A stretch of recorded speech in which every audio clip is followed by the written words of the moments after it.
கான்ஸ்டியூஷனாக பார்த்தீங்க அப்படின்னா இது ஒரு மிகப்பெரிய சிக்கலாக இருக்குது. ரெண்டாவது, நாம் இது வரைக்கும் கிட்டத்தட்ட 2.88 கோடி பேர்த்துட்டு எனுமரேஷன் ஃபார்ம் கலெக்ட் பண்ணிட்டோம், ஃபார்ம் ஃபில் பண்ணி கலெக்ட் பண்ணிட்டோம் அப்படின்னு சொல்லி ஒரு டாக்குமெண்ட் கொடுக்குறாங்க. யார் எலெக்ஷன் கமிஷனே கொடுக்கும்போது அடிஷனலாக ஒரு பாயிண்ட் ரொம்ப பெருமையாக ஒரு விஷயம் சொல்கிறாங்க. கடந்த 24 மணி நேரத்தில் நாங்கள் 1.18 கோடி பேர்கிட்ட ஃபார்ம் வாங்கியிருக்கோம் அப்படின்னா இந்த 70-75,000 பேர்த்துக்கு நடந்துச்சான்னு இது வரைக்கும் தேர்தல் ஆணையம் சொல்லல, அரசாங்கம் சொல்ல, யாருமே சொல்லல. எதா இருந்தாலும் விடுவாங்க. ஸோ அந்த ப்ராசஸ் எவ்வளவு ஓங்கானது அப்படின்னு பாருங்க. ஃபில்அப் பண்ணும்போது அவனை ப்ராப்பராக கைட் பண்ணி வெரிஃபை பண்ணி ஃபார்ம் ஃபில் பண்ணணும். ஏன்னா இது ஓட்டர் ஐடி அப்படியெல்லாம் நடக்கவே கிடையாது. அதை வந்து அப்லோட் பண்ணணும். அவங்க உடனே எல்லாம் அப்லோட் பண்ணல, சும்மா வச்சிருக்கிறாங்க. இது வந்து ஒரு ராங்கான ப்ராசஸ். எதுவும் இது மாதிரி இன்னும் பல ரூல்ஸ் அண்ட் ரெகுலேஷன் வந்து வைலேட் பண்ணுறது குறித்து இந்தியன் எக்ஸ்பிரஸ் எழுதியிருக்காங்க. இது மாதிரி எந்த ரூல்ஸ் அண்ட் ரெகுலேஷனுமே ப்ராப்பராக ஃபாலோ பண்ணாமல் வேகமாக நடக்கும். பீகாரில் எந்தெந்த பகுதியில் அதிகமான வாக்காளர்கள் நீக்கப்பட்டிருக்காங்க அப்படின்னா வடக்கு பீகார், வடகிழக்கு பீகார். அங்கே தான் முஸ்லீம் மக்கள் அதிகமாக இருக்காங்க. அது குறிப்பாக பார்த்தீங்க அப்படின்னா கோபால்கஞ்ச், அங்கே வந்து கிட்டத்தட்ட 17% முஸ்லீம் வாக்காளர்கள். அங்கேருந்து ஒரு 14% நீக்கப்பட்டது யாருன்னு தெரியல. நான் வந்து இப்போ எஸ்ஐஆர் ப்ராசஸ் அங்கே பண்ணாங்க இல்லையா பீகாரில், அது எப்படி நடந்துச்சு அப்படிங்கிறத பற்றி மட்டும் ஒரு சிம்பிளாக ஒரு 5 நிமிஷம் நான் சொல்லிடுறேன். முதல்ல கான்ஸ்டியூஷனலாக இதுக்கு ஒரு வேலிடிட்டி இருக்கா அப்படின்னா அதுக்கு சில எக்ஸ்பர்ட்ஸ் வந்து சொல்கிறாங்கன்னா கான்ஸ்டியூஷனாக அதை செய்ய முடியாது, அதுக்கு நிறைய ப்ராசஸ் இருக்குது அப்படிங்கிறாங்க. இப்போ என்ன சொல்கிறாங்க அப்படின்னா ஒரு சட்டமன்ற தேர்தல் நடக்குது, அதாவது ஒரு எம்எல்ஏ தேர்தல் நடக்குதோ, இல்லை ஒரு எம்பி தேர்தலோ, இல்லை ஒரு லோக்கல் பஞ்சாயத்து தேர்தல் நடக்கலாம், இல்லை பை எலெக்ஷன் வரலாம், ஏதோ ஒரு பை எலெக்ஷன் நடக்கலாம். இது மாதிரியான நேரத்தில் இப்படி ஒரு ரிவிஷனை பண்ண முடியுமானா இந்தியன் கான்ஸ்டியூஷனில் பண்ணுறதுக்கு அலவுட் இருக்குது. இது மாதிரி பண்ணலாம், தேர்தலுக்கு முன்னாடி அப்படின்ற விஷயத்தை நம்ம பண்ணலாம். இவங்க என்ன சொல்கிறாங்கன்னா நாங்கள் வந்து ஸ்பெஷல் இன்டென்சிவ் ரிவிஷன் அப்படிங்கிறாங்க.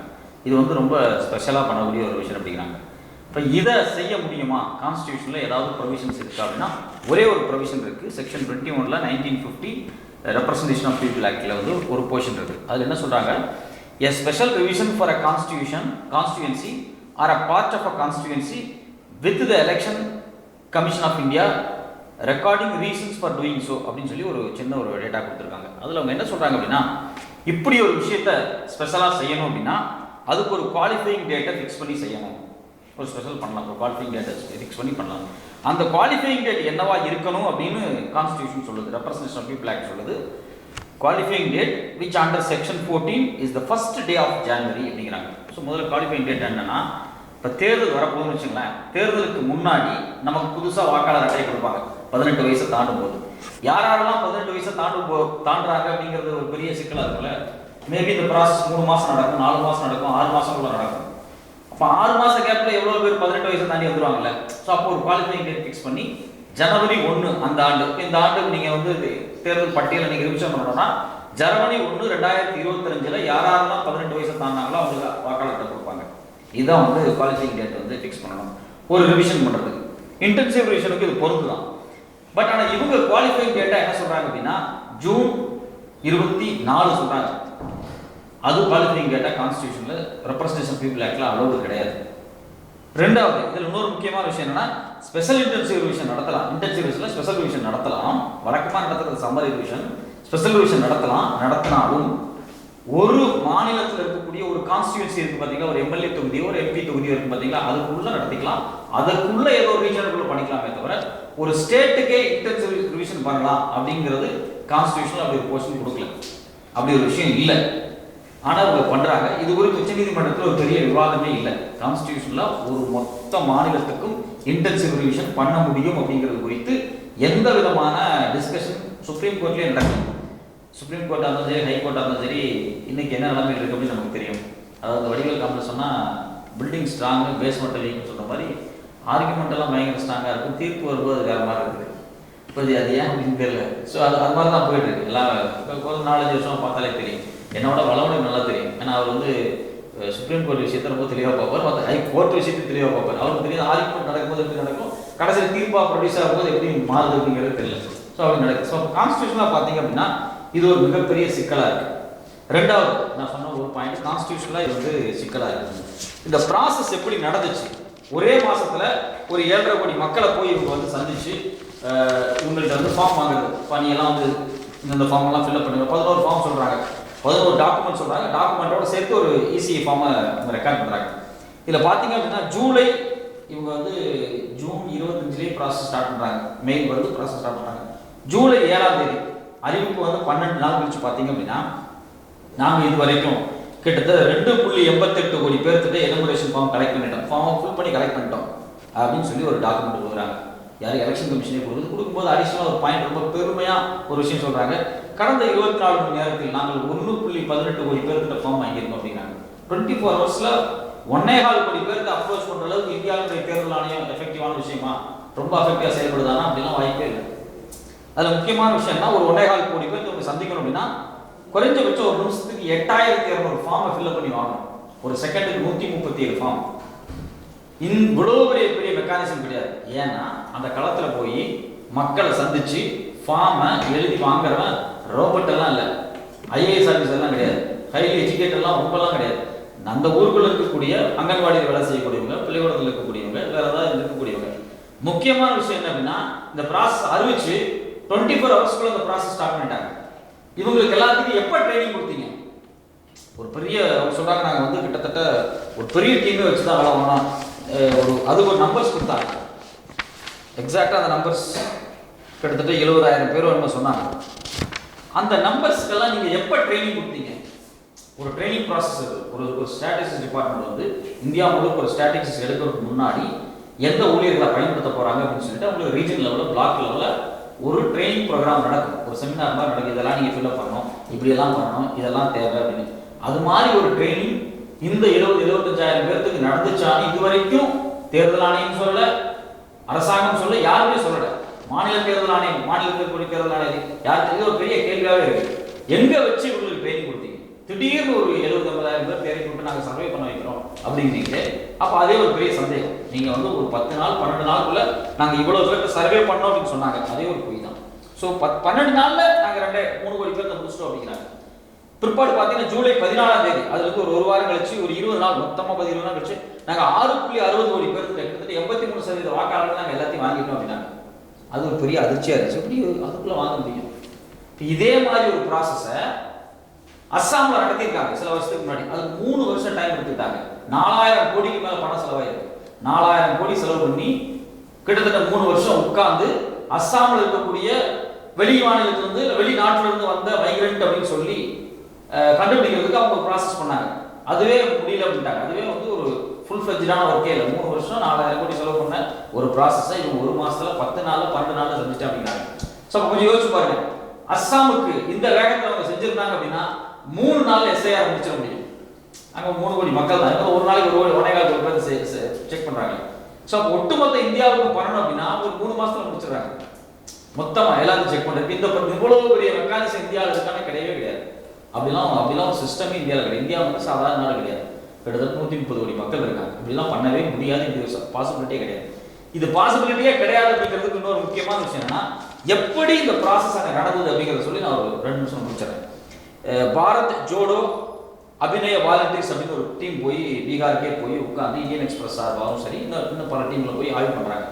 அதுல என்ன நடக்குது அப்படின்னா, ஒரு பூத் லெவல் ஆபீசர் தேர்தல் வாக்காளர் அட்டை தயாரிக்கப்படும் போது, பட்டியல் தயாரிக்கப்படும் போது கட்டாயமாக வீடு வீடாக சென்று அவங்கள பார்த்து செக் பண்ணி ஒர்க் பண்ணணும். இது வந்து ரூல் அனெக்சர் B-ல இருக்கு. Rule number 3 must. ஆனா இப்படி நடக்கவே இல்லை. ஒரு கிராமத்துல போய் ஒரு மரத்தடியில் உட்காந்துட்டு ஊர்ல இருக்கிற எல்லாத்தையும் கூப்பிட்டு என்னென்ன இருக்க டாக்குமெண்ட்டை செக் பண்ணியிருக்காங்க. இப்படி ஒரு ப்ராசஸ் நடக்கவே கூடாது. ரெப்ரசன்டேஷன் ஆஃப் பீப்புள் ஆக்டின் படி இது வயலேஷன். இப்படி நடக்கக்கூடாது. இப்படிதான் நடந்திருக்கு. 2வது முக்கியமான விஷயம், every elector must receive the enumeration form in duplicate. ஒரு டூப்ளிகேட் ஃபார்ம் கொடுக்கணும். ஃபில்அப் பண்ணது தான் ஈக்குவலாக ஃபில்அப் பண்ணிருக்காங்க. அப்படி கொடுக்கப்பட்டிருக்கு அப்படின்னா யாருக்குமே கொடுக்கப்படல. ஸோ அப்போ rule number order number 7 3 violate பண்ணிருக்கு. 3வது முக்கியமான விஷயம் என்னன்னா, BLO must issue an acknowledgement receipt கொடுக்கணும். அக்னாலஜ்மெண்ட் கொடுக்கணும். அது வந்து அனெக்சர் B-ல 3F-ல இருக்கு ரூல்ஸ்ல. அதுவும் நடக்கல. எலெக்ஷன் கமிஷன் வந்து 11 ஸ்பெசிஃபைடு டாக்குமெண்ட்ஸை மட்டும்தான் வாங்கி இந்த ஃபார்மை ஃபில் பண்ணணும். பண்ணல. ஆதார் கார்டும் சேர்த்து வாங்கியிருக்காங்க. அங்கே போய் சர்வே பண்ணி இந்தியன் எக்ஸ்பிரஸ் வெளியிட்டு இருக்காங்க, வெளியிட்டு இருக்காங்க. நான் கேட்குறேன், உச்சநீதிமன்றத்தில் சண்டை போயிட்டு இருக்கு. ஆதார் கார்டு வாங்கலாமா வேண்டாமா? இப்போ கடைசியில் போன 2 நாளைக்கு மட்டும் தான் ஆதார் கார்டை சேர்த்துருக்க 11+1 டாக்குமெண்ட். ஆனால் ஒரு மாதத்துக்கு முன்னாடியே ஜூலை 14ஆம் தேதியா சர்வே என்ன சொல்கிறாங்கன்னா ஆதார் கார்டையும் சேர்த்து வாங்கியிருக்காங்க. ஏன் அப்படின்னா அங்கே இருக்கக்கூடிய இந்த சர்வே பண்ணக்கூடிய ஆஃபீஸர் இருக்கான் பார்த்தியா, அவனுக்கே என்ன ஃபார்ம் வாங்குறதுன்னு தெரியல, எதை இருந்தாலும் விடுவான். ஸோ அந்த ப்ராசஸ் எவ்வளோ போங்கானது அப்படின்னு பாருங்க. ரொம்ப ரொம்ப ரொம்ப ரொம்ப மோசமானது, பயங்கர பித்தலாட்டமானது. முக்கியமான இன்னொரு விஷயம், BLO must guide the public on filling up the forms correctly. ஒரு ஃபார்மை ஃபில் பண்ணும்போது ஒரு BLO, ஒரு பூத் லெவல் ஆஃபீஸர் வந்து சிட்டிசன்ஸ் குடிமகனோட உட்கார்ந்து ஃபில்அப் பண்ணும்போது அவனை ப்ராப்பராக கைட் பண்ணி வெரிஃபை பண்ணி ஃபார்மை ஃபில் பண்ணணும். ஏன்னா இது ஓட்டர் ஐடி, அப்படியெல்லாம் நடக்கவே கிடையாது. ரொம்ப ரொம்ப ரொம்ப ரொம்ப பின்தங்கிய மாநிலம் குஜராத். தோழர் அழகா சொன்னார், அவங்க தமிழ்நாடு சிங்கப்பூர் மாதிரி பார்த்தோம். உண்மையிலே அவங்க பாவம் தான் அந்த மக்கள் பாவம் அப்படின்னு இதே தேர்தல் ஆணையமே வேற ஒரு சர்வே பண்ணி ஒரு வருஷத்துக்கு முன்னாடி தான் கொடுத்துச்சு. அங்கே வந்து எஜுகேஷன் இல்லை, டிவி ஆக்சஸே இல்லை, இன்டர்நெட் ஆக்சஸ் போகிறதா இருக்குது. இது எல்லாத்தையும் அவங்களே சொன்னாங்க. எஜுகேஷன் +2 10வது முடிச்சு 11 பண்ண போகிறவங்களே ரொம்ப குறைவான மக்கள். ஸோ இதெல்லாம் ரொம்ப மைக்ரண்ட் லேபர்ஸாக வந்துட்டு இருக்காங்க. ஸோ இவ்வளோ சூழல் இருக்கும்போது நீங்கள் ஒரு ஃபார்மை ஃபில்அப் பண்ணுறதுக்கு முன்னாடி அவனோட உட்காந்து பேசணும்ல, ஐயா ஒரு ஃபார்மு எப்படி இருக்கும் இப்படி இருக்கும், இதுக்காக ஃபில்அப் பண்ணுறோம், எதுக்கு நடக்குது, ஏன் நடக்குது இப்படின்னு அவங்களுக்கு சொல்லணும். பல கிராமங்களுக்கு SIR நடக்குது, என்ன நடக்குதுன்னே தெரியாத அளவுக்கு தான் இருக்குது. இப்போ இவங்களே உட்காந்து ஃபார்மை ஃபில்அப் பண்ணுறது, எந்த விதமான கன்சல்ட்டுமே பண்ணாங்க. இப்போ அதுவும் வந்து ரூல்ஸை மீறினது தான். ஆர்டர் 7 ரூல், இந்த ரூல் ஆர்டர் 7(4) வந்து மீறினது. அது மட்டும் இல்லாமல் பார்த்தீங்கன்னா இந்த BLO இந்த ஃபார்மை செக் பண்ணி அவங்கள்ட்ட பேசி எல்லாம் வாங்கி முடிச்ச உடனேயே அதை வந்து அப்லோட் பண்ணணும். அவங்க உடனே எல்லாம் அப்லோட் பண்ணல, சும்மா வச்சிருக்கிறாங்க. இது வந்து ஒரு ராங்கான ப்ராசஸ். இது வந்து அனெக்சர் 3 அனெக்சர் B-ல 3H-ல இந்த ஸ்பெசிஃபிக் ரூல் இருக்கு. இதே மாதிரி இன்னொரு ரூல் என்ன அப்படின்னா, ERO electoral registration officer BLO மேல இருக்கக்கூடிய must start scrutinize form as and when they received to identify case with suspected eligibility.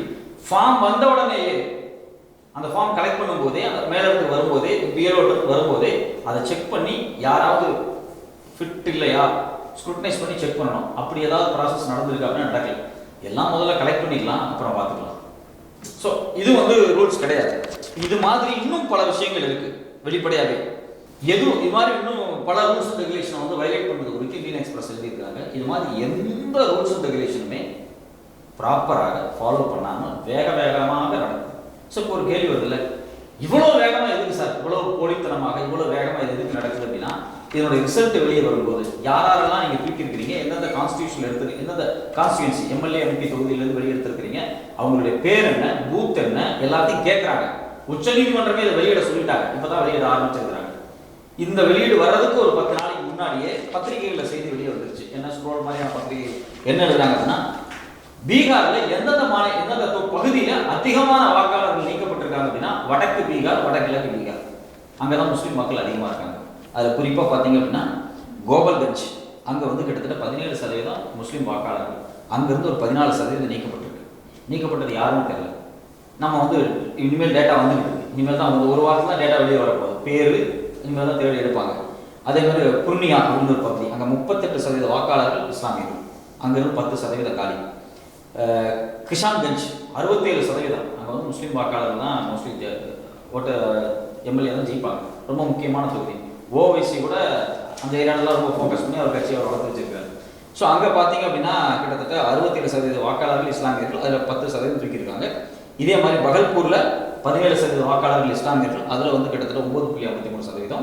அதே மாதிரி மதுபனி, அங்கே வந்து 12% வாக்காளர்கள் இஸ்லாமியர்கள், கிட்டத்தட்ட 9.37 10%. ஸோ இப்போ வந்துடக்கூடிய டேட்டா இவ்வளோ வாக்காளர்கள் நீக்கி இருக்கிறோம் அப்படின்னு. இனிமேல் ஃபார்ம் சரியில்லை, ஃபார்ம் ஃபில்அப் பண்ணல, ஃபார்ம் தப்பாக இருக்குது, போதிய டாக்குமெண்ட் கொடுக்கலன்னு சொல்லி இன்னொரு ரெஃப்ரெஷ்மெண்ட் ஒரு மாதம் கழிச்சு, ஏன்னா அப்போ தான் ஒரு மாதம் டைம் கொடுத்துருக்காங்க, இதுக்கப்புறம் வெளியிட்டாங்க அப்படின்னா இந்த மாநிலத்திலிருந்து நீக்கப்பட்டவங்களுடைய சதவீதம் இதை விட கூடுதலாக கூட இருக்கலாம்.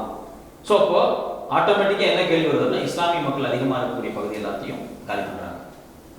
ஸோ இப்போ இதுலேருந்து என்ன அஜெண்டா தெரியுதுன்னா, இமீடியட்டாக இந்த தேர்தல் அவங்க டார்கெட் பண்ணி பீகாரில் அவங்க ஜெயிக்க வேண்டிய தேவை அவங்களுக்கு இருக்குது. அதே மாதிரி வெஸ்ட் பெங்கால் உடனே ஜெயிக்க வேண்டிய தேவை அவங்களுக்கு இருக்குது. யூஸ்வலாக வந்து பார்த்தீங்க அப்படின்னா கிரவுண்டில் போய் RSS காரங்க வேலை பார்ப்பாங்க. இது என்னுடைய பர்சனல் ஒப்பீனியன். கிரவுண்டில் போய் பீகார்லேயும் வெஸ்ட் பெங்கால்லையும் RSS காரங்க வந்து ரொம்ப ஸ்ட்ராங்காக வேலை பார்ப்பாங்க. இடையில 24 தேர்தலில் பாஜகவுக்கும் RSSக்கும் நிறைய முரண்பாடுகள் வந்துச்சு. இதை வந்து இந்த பிரிண்ட் பத்திரிகை கலாய்வு பண்ணி சொன்னாங்க.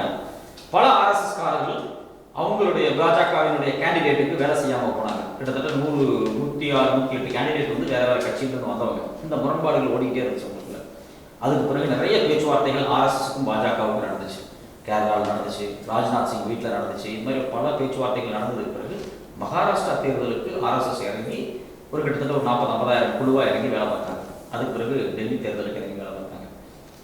இப்போ மறுபடியும் பாஜகவுக்கும் ஆர்எஸ்எஸ்க்கும் ஒரு பெரிய முரண்பாடு போயிட்டு இருக்கு.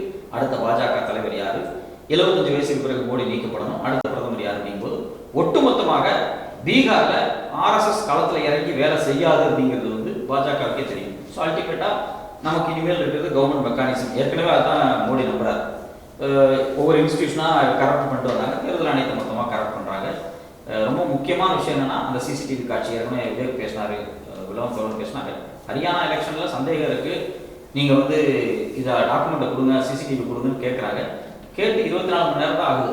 அதுக்குள்ளே உட்காந்து தனியாக கூட்டம் போட்டு சிசிடிவி வெளியிட வேண்டிய தேவையே இல்லை, electronic restriction to access the CCTV and electronics அப்படின்னு சொல்லி தனியாக சட்டத்திட்டத்தையே எலெக்ஷன் ரூல்ஸ் அண்ட் ரெகுலேஷன் சட்டத்திட்டத்தை மாற்றிட்டாங்க. 24 வருஷம் மாற்றிருக்காங்க. இது ஏன் மாற்றுறாங்க நமக்கு புரிஞ்சுக்க வேண்டிய அவசியம் இருக்குது. ஏன்னா ஒரு போன வாரம் தான் பார்த்தீங்கன்னா உச்சநீதிமன்றத்தில் ஒரு லோக்கல் பாடி எலெக்ஷன் அதே ஹரியானாவில் தேர்தலில் முறைகேடு நடந்ததுன்னு சொன்ன உடனே உச்சநீதிமன்றம் கூப்பிட்டு அந்த பெட்டியை திறந்து பார்க்க சொன்னாங்க. அதை இவிஎம் மிஷினை திறந்து பார்த்து திருப்பி கவுட் பண்ணால் 2 வருஷமா ஒருத்தன் ஜெயிச்சு சுற்றிட்டு இருந்தான் பார்த்தியா, அவன் ஜெயிக்கல, அவன் தோற்று போயிருக்கான். இதுக்காக வழக்காடி உச்சநீதிமன்றத்து வரைக்கும் வந்திருக்கான் பார்த்தீங்கன்னா, அவன் தான் ஜெயிச்சவன், ஊர் panchayat board president. So result மாற்றி அமைச்சு உச்சநீதிமன்றமே ரிசல்ட் அறிவிக்க வேண்டிய நிலைமைக்கு வந்துச்சு. ஸோ அப்போ எதுவுமே பாசிபிள் தேர்தலில் நடக்குது அப்படிங்கிறதுக்கு இந்த ஒரு வழக்கு முக்கியமானதாக பார்க்குறேன். ஸோ அப்போ ஒரு பக்கம் பொலிட்டிக்கலாக பாஜக ஆர்எஸ்எஸ் இருக்கக்கூடிய ஒரு ஸ்பேஸ் வந்து ஒரு பஞ்சாயத்து ஓடிட்டு இருக்கு. அதனால வேகமாக வேலை செய்ய வேண்டிய தேவை பாஜகவுக்கு இருக்கு இந்த பீகார் தேர்தலில் ஜெயிக்கிறதுக்காக. அதுக்காக எவ்வளோ வேகமாக நடத்துறாங்க, பெரிய அஜெண்டா இருக்கு. நான் சொல்றது இதுவும் ஒரு முக்கியமான அஜெண்டா, பாஜக வந்து இவ்வளவு வேகமாக நகர்த்து அப்படிங்கிறது. அதனால வந்து தேர்தல் ஆணையம் முழுக்க வந்து பாஜகவினுடைய ஒரு கையாளாக வேலை செய்து கொண்டிருக்கிறது. இந்த எஸ்ஐஆர் ப்ராசஸ் அப்படிங்கிறது எவ்வளவு தவறானதோ கான்ஸ்டியூஷனலா, இப்படி நடத்தப்பட்ட ப்ராசஸ் சட்டத்துக்கு புறம்பாக நடத்தப்பட்டது கூட இவ்வளவு மோசமாக நடத்தப்பட்டிருக்கு அப்படிங்கிறது என்னுடைய கருத்து. நேரத்துக்கு